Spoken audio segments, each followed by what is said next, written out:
les couches. En fait, dans la présentation de ce matin, nous avons formalisé notre besoin en fonction des différentes sollicitations que nous avons reçues depuis des mois. Et le premier besoin, c'était un accompagnement dans le processus de coopération. Des personnes qui voulaient soit contacter les institutions pour pays, les bourses de recherche, répondre facilement aux appels d'offres. C'est ce que nous avons reçu. D'autres nous ont demandé s'il ne pourrait pas exister une institution de ce genre. Ça, c'était la première catégorie des besoins. La deuxième catégorie portait sur les besoins de visibilité, de reconnaissance dans le milieu professionnel. Donc, plus de créer leur page, parler sur le qui et tout, qui mettra en avant les différents projets qui sont faits, la liste de publications. Ça fait partie des besoins. La recherche doit être visible. Elle ne peut pas être dans un tiroir. Aujourd'hui, on se base sur Internet pour pouvoir trancher sur la plupart des décisions, aussi bien financières qu'autres. Donc, il importe même pour les chercheurs, la multiplication des sites n'est pas du tout un obstacle pour un chercheur. Donc, si je peux résumer cette raison, c'est un petit peu ce qu'on nous a demandé dans le cadre de faire. Et aussi l'émission. On nous a demandé pas mal d'émissions. Si on pouvait mettre ces personnes soit en relation avec les institutions qui financeraient l'émission, servir de pont, de parallèle, d'intermédiaire, généralement ce qui nous a été demandé. Et pour finir, les renseignements en fonction de tel ou tel profil. J'ai reçu aussi on a reçu ce type d'appel. J'ai lu sur votre site que tel a fait par exemple publier sur tel type d'article, travailler dans tel domaine. Qu'est-ce que vous pouvez me dire sur ce membre? C'est un peu ce genre de besoin pour l'instant. Je ne sais pas si les besoins vont s'agrandir, s'il y a un moral de besoin, mais pour l'instant, c'est ce que je peux dire par rapport à ce qu'on peut observer. Est-ce qu'il ne faut pas quelque part laisser décanter le truc aussi, voir comment ça se passe? Oui, c'est sûr. Un peu de recul. La conférence, c'est justement l'occasion de réfléchir. Parce que moi, je suis allée à une conférence cette année au mois de mars à Marrakech sur les plantes aromatiques aussi. Et là, il y avait aussi une assemblée de gens, de chimistes, de droite, de jargon, droite et gauche, machin. Et il y avait aussi ce débat, cette discussion-là de créer un pôle, en quelque sorte, pour relier tous ces pays ensemble, avec un représentant par pays. Et c'est décembre maintenant, il n'y a pas eu de retour. Donc c'est parti dans les... Ça oui, mais à l'inverse, là j'étais sur un atelier de mer Baltique, là, on a fait la comparaison à la Méditerranée et la mer Baltique, c'est assez rigolo d'ailleurs. On s'est rendu compte qu'il y avait un potentiel de recherche énorme sur ce qu'on appelle maintenant les technologies bleues, c'est-à-dire tout ce qui est l'exploitation des ressources marines. Il y a un Danois qui avait été le coordinateur de projets européens, etc., qui a créé un site. Alors là, c'était un site pour essayer d'amener des institutions à générer des projets de recherche payants. Il faut appuyer 1 000 € pour rentrer dedans. Et on lui a dit, complètement dingue, etc. Il a déjà 300 institutions qui ont payé pour être dans le club, parce que tout le monde a compris tout de suite qu'il fallait être membre du club pour pouvoir générer la recherche. Parce que là, on avait les 25 meilleurs chercheurs sur les technologies marines, sur l'exploitation des ressources marines. Il y avait 25 noms qui étaient dans le comité scientifique général, qui comptaient.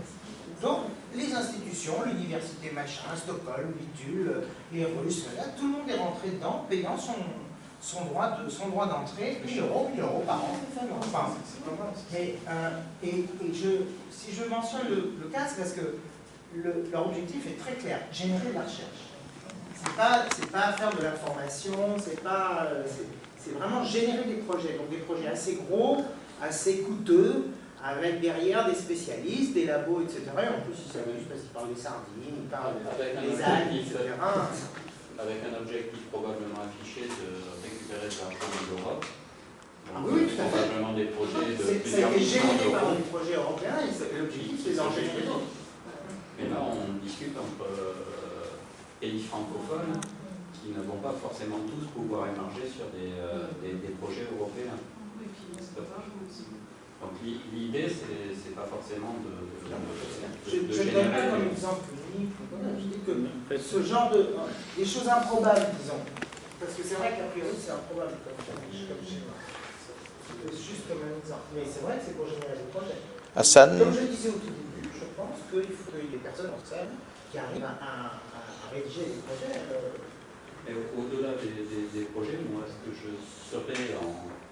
j'aimerais attendre des phares et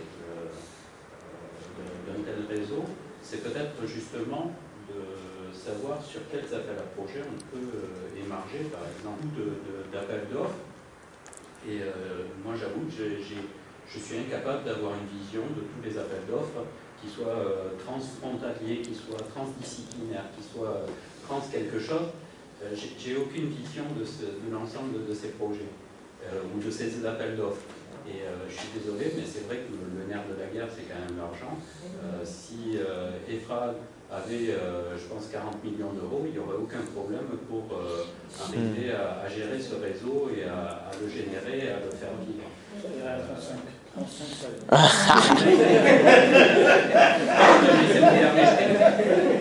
Hassan? Pas 40, 35. On ne sait pas comment travailler. C'est peut-être la priorité qu'on travaille ensemble maintenant sur ces mutations, ces changements qui portent les modes de coopération. On ne sait pas, on définit ensemble une modalité de coopération, comment coopérer. Aujourd'hui, dans cet espace hybride, il y a le numérique et il y a le physique, le régional qui reste toujours pas. Quand on réfléchit ensemble, on ne sait pas. Peut-être nous, on représente 15, 18, 20 pays, avec des préoccupations assez variées. Si on fait un exercice d'abstraction un petit peu, chacun s'abstrait de ses problèmes pointus, voir quels sont les meilleurs modalités de coopération entre nous, donc on y arrivera. Ça, c'est le point que je proposerai dans un premier temps. Et un deuxième temps, suite à la dialogue entre Rega et Rachel, tous les deux, vous avez raison. Mais il faudrait qu'on trouve Mais l'espace, c'est important. Trouver les gens, c'est important. Mais aussi, le temps est très cher aujourd'hui. J'aimerais bien aller chercher Alain sur un site. Et en même temps, si je peux trouver une information intéressante, pourquoi pas. Et parlons de wiki ou coopération et connaissant les chercheurs, et profitant de l'espace électronique, il y a une idée qui est simple, mais elle demande de travail. Il faut savoir, on est aujourd'hui dans un contexte. Soit il y a un mécénat qui arrive, j'ai vu des réseaux qui se créent comme ça. Il dit, moi j'ai 1 million d'euros, je veux un réseau de coopération d'ici 6 mois. L'argent arrive, on crée le réseau, on travaille là-dessus. Ou, au contraire, où on se trouve nous, en général ce type de mission, on est post-payé. On fait le travail, puis on est payé après. Alors, il faut qu'on accepte, si on va aller sur un projet, que dans un premier temps, on est le cas de figure, on doit travailler, on sera payé sur notre travail. Ce sont les appels d'offres de recherche, on se met dans le laboratoire, on a avancé sur un thème, on le maîtrise bien, on peut le présenter en 2 pages tranquillement, comme il a dit Oscar Wilde. On peut maintenant présenter en 2 pages avec des références biographiques, on a déjà fait le 2/3 de travail, on est remboursé.